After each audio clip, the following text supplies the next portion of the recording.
Sir मैं आपके सामने लेके आता हूँ 8 रुकनी फैसला, मुख्तसर फैसला। फिर मैं आपके सामने लाता हूँ सुप्रीम कोर्ट के 2 जजेस का इख्तलाफी नोट, जिसमें वाज़ेह तौर पर उन्होंने आइन के आर्टिकल्स को मेंशन करते हुए इस फैसले को मावरे आइन कहा है। अब आइए तीसरा, पार्लियामेंट ने इलेक्शन एक्ट 2017 में तरमीम कर दी है सर, मेरा ख्याल है आर्टिकल शायद 104 है, 66 है। अब ये भी आ गया पार्लियामेंट का फैसला, कानून में तरमीम। अब उसके बाद इलेक्शन कमीशन ने भी नजरसानी के लिए अपील की है और हुकूमत ने भी नजरसानी अपील की है। होगा क्या सर, इसका होना क्या चाहिए, चलें ये पूछ लेता हूं। डॉक्टर साहब, आपके 3 क्वेश्चंस हैं।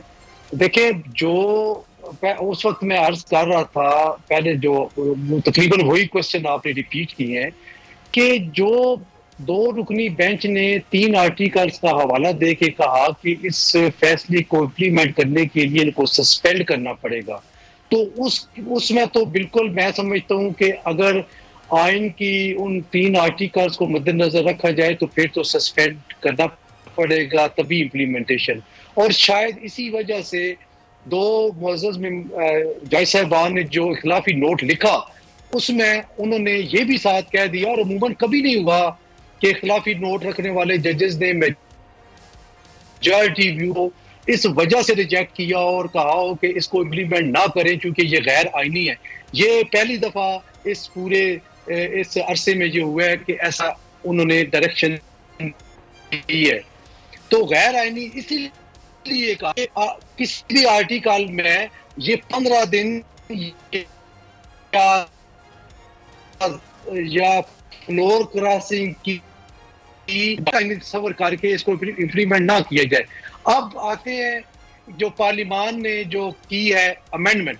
देखिए, पार्लियामान का इख्तियार अमेंड करने का आइन को भी और कानून को भी, वो इख्तियार बिल्कुल मौजूद है, उसे कोई डिनाई नहीं कर सकता। साथ ही साथ अदलिया को भी ये इख्तियार हासिल है कि वो किसी अमेंडमेंट को या किसी एक्ट को सेट असाइड कर सकती है और को खत्म कर सकती है। लेकिन जो सबसे इंपॉर्टेंट बात है कि उस एक्ट को या अमेंडमेंट को अनडू करने के लिए जो कानूनी और आईनी हवाला है वो ये है कि वो अमेंडमेंट या कानून जो बनाया गया है वो आइन के बेसिक स्ट्रक्चर के खिलाफ है। अब देखना यह है कि ये जो अमेंडमेंट्स 2 की हैं पार्लियामान ने, क्या ये आइन के बेसिक स्ट्रक्चर के खिलाफ है? तो अगर आप देखें कि आर्टिकल 51, आर्टिकल 106 और 63, तो वहां पे कोई भी एक अमेंडमेंट भी इन आर्टिकल्स के मुताबिक नहीं है। पार्लियामान में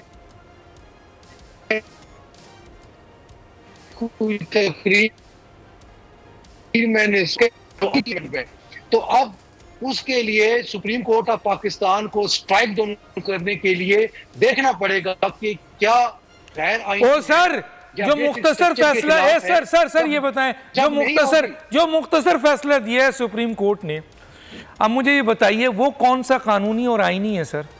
जब वो उस वक्त उन्होंने नहीं देखा, पॉपुलर फैसला दे दिया, दबाव में फैसला दे दिया, सियासी फैसला दे दिया, लिख रहे हैं यहाँ पर, सुप्रीम इलेक्शन कमीशन ने भी कह दिया है भाई अजब फैसला दे दिया। तो जब उस वक्त जब फैसला मुख्तसर दिया वो आइन और कानून से मुतसादिम है, तो इसमें इस फैसले को अंडू करते वक्त वो क्या देखेंगे सर? कौन सा देखेंगे? वो यही देखेंगे ना कि हमने फैसला किया है, मेरा जिस्म मेरी मर्जी, मेरी अदालत मेरी मर्जी। मुझे तो यही नजर आ रहा है। सब्सक्राइब करें और बेल दबाएं ताकि कोई खबर रह न जाए।